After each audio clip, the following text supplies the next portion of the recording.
Hey, what's going on, guys? Welcome back to episode number 11 for the Middlesbrough career. It's been the first one for a while, so let's get straight into it and say that Maxwell Cornet has been added to our training just because obviously we recently bought him in the last episode and we want to train him and get him up there. And then shortly after that, we purchased Nicholas Avenatti, who will be a difference in striker because we have Wickham and Negredo who aren't really playing the proper centre forward role that we really want them to. And Avenatti is quite a tall guy and he's good at heading, so hopefully he can give us a different dimension and come off the bench. So after that, we looked at our youth academy prospects, and it looks like Jay Brown and Adrian Martin are going to be signed up by us, and hopefully they'll turn out to be pretty good players. But now, if you look, we have put in an offer to sign Ricardo Saponera, or as we like to call him, Rich, on a pre-contract. So he'll arrive next season and possibly replace Gaston Ramirez, who we sold in the last episode.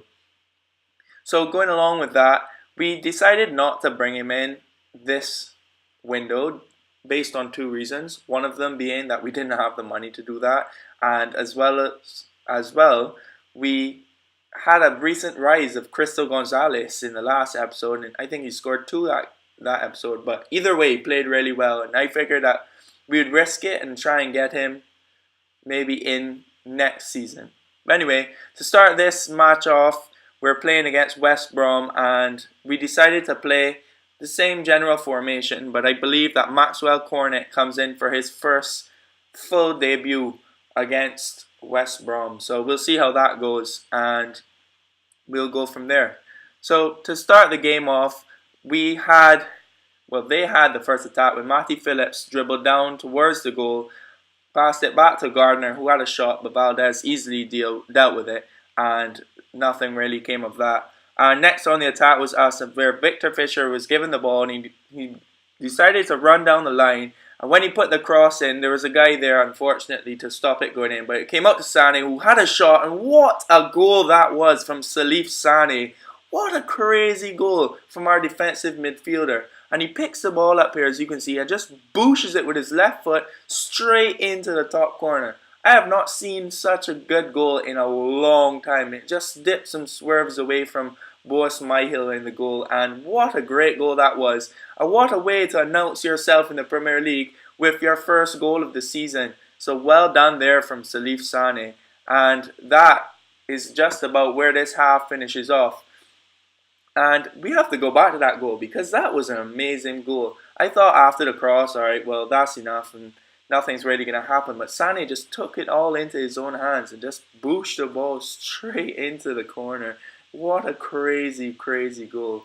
And we are very happy about that because that means that although you probably saw in the beginning of the lead up to this match, we are still the lowest scoring team, but now we've scored one. So as long as the other teams don't score in this episode, we will still be the highest. But if you see here, Maxwell Cornet scores his first goal for the team, where he was running down the line and the West Brom defender stole the ball, but then he managed to steal it back to them, give it to Victor Fisher, who's playing in the cam role today, and he just places it back into Maxwell Cornet, who has a great shot, and it comes in off the post and straight into the net.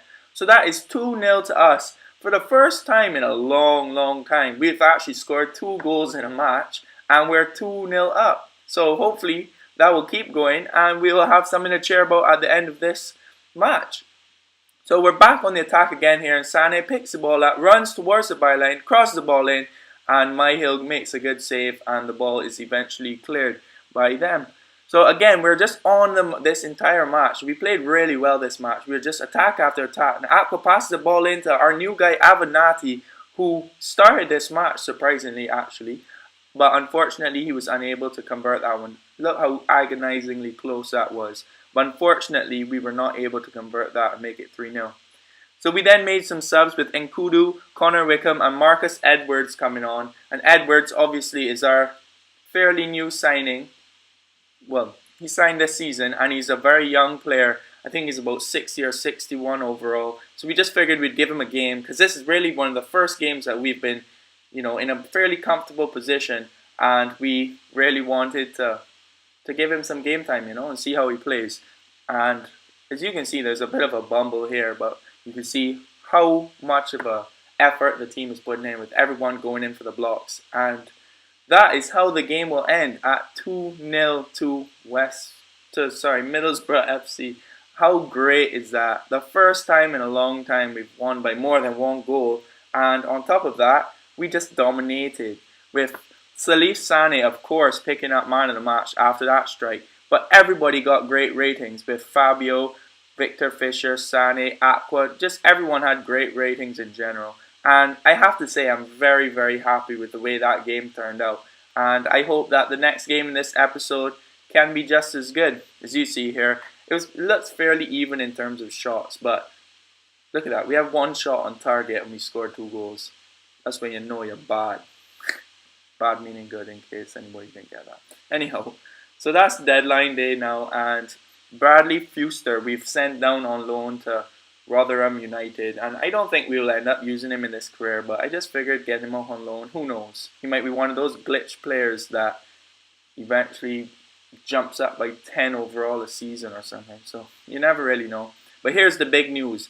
Cristo Gonzalez, who is our replacement for Gaston Ramirez, has been offered we have been offered money for him by Bayer Leverkusen, but I decided absolutely not in the end, and he was not leaving us after the recent form that he's been in.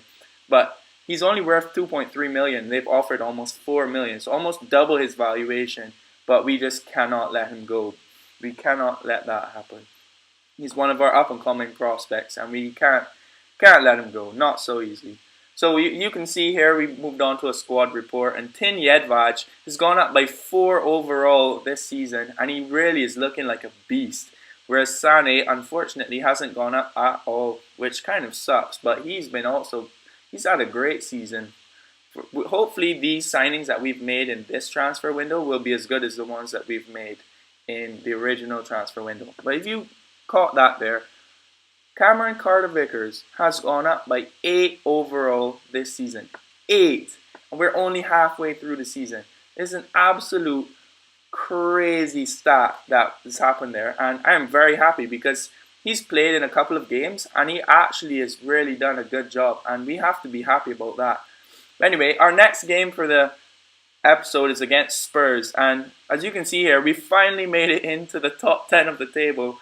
We are 10th overall. We're tied with 9th place. And we're only a few points off of everyone else. So we're actually in a good position. If we could bring together and string a good set of results, we would actually be further up the table. A lot further up the table. And who knows, we might even be towards the top at the end of the season. But let's not get too carried away. In this one, because the game was so close to the last one, we had to play Jedvaj at right back. And Cameron Carter-Vickers gets his first, not start, but his first action in a little while. And let's see how he does against his former team. And Spurs were first on the attack with Dele Alli passing the ball into Igalo. But unfortunately for them, nothing comes of that. And on the counter, Adama, the speed demon, runs straight down the line and passes the ball in. And Cristo Gonzalez was unable to convert that one, unfortunately. And nothing came of that. The next attack of the game there came through Dele Alli again, and he was tackled by Cameron Carter-Vickers. I thought pretty fairly after we see the replays here, but the referee unfortunately gives a free kick in a very, very dangerous area. And if you look there, it was right on the line. It could have even been a penalty. And I think that although he caught Dele Alli a bit, he got the majority of the ball. So I don't think he deserved to get a free kick, far less a yellow card. So these referees sometimes I think are being very unfair to us. But anyhow, we can't really complain. From the free kick, Ben Davies passes it across to Ali, who has a great shot. And Valdez is there again to claw it away and stop it from going in the net. What a great save this was. I don't know how he does it. And Valdez has literally been one of our best players this season. We haven't found a chance to score. As you can see, it displays again here why he's our #1 keeper.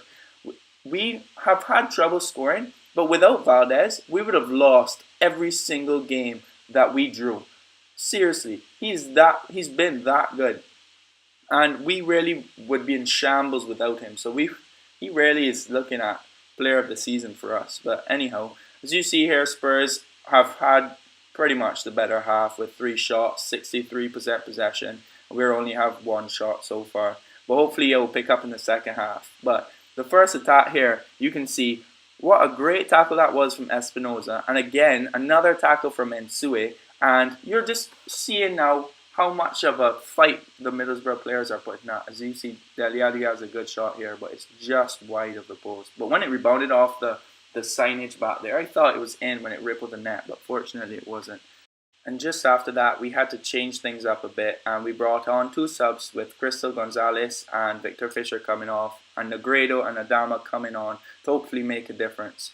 And unfortunately, right away, the Spurs came on the attack with Sane, passes the ball in towards Dele Alli, who gives it back to Gallo, who has a shot, but it's just wide of the post, and that could have been a good goal for them, but unfortunately. Now in the dying embers of the game, Nkudu cuts inside, passes his man, but he has some shitey pansy shot at Lloris, and it is saved easily. But that really was a great opportunity for us to nick the 3 points right in the end of the match. Unfortunately, surprise, surprise, that means we end in a draw, which we shouldn't be too unhappy about, because at the end of the day, Spurs are a pretty good team, and we've held our own against them. But here you can see our defenses have good ratings where our attack does not. And that's the story of our season really, because our attack can never seem to break through. With the exception of that last game that we played against West Brom, we managed to score 2 goals, which is great, don't get me wrong. We just can't seem to do that on a regular basis, and hopefully these new signings will help us to, get into a rhythm and do that more often. But anyway, that puts us in 11th place overall with some work to do in the future. But I'd like to say thanks again for watching, and hopefully I'll see you in the next episode. Peace.